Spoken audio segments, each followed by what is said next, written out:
Friday, everybody. I'm Dave Morris. Thanks for clicking on the play right here on newsok.com. Coming up in Friday's edition of the play, grades for the state schools were released earlier this week. But what about a grade for the state superintendent? How teachers rank the education leader?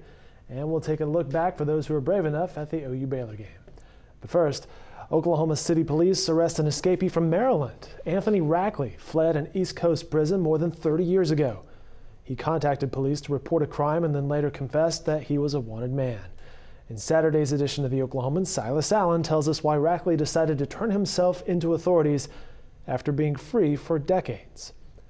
This summer, First Liberty Bank moved to foreclose on Gaillardia Golf and Country Club.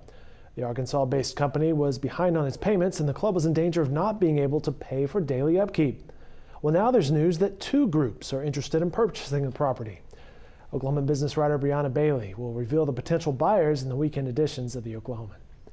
Earlier this week, the State Board of Education released scores for schools across Oklahoma. Well, today, teachers across the state released their own report card for State Superintendent Grade Barresi. Our report card asked 16 questions in 4 areas, and the 4 areas were competency, funding, transparency, and overall performance. She was rated an F in each area. I'll be damned if I'm going to let the unions or anyone else in the education establishment lose another generation of Oklahoma's children. These are individuals that are opposed to accountability. These are individuals that are focused on maintaining their power base in the state of Oklahoma. This is part of the education establishment. They are not focused on students. They are focused on adults.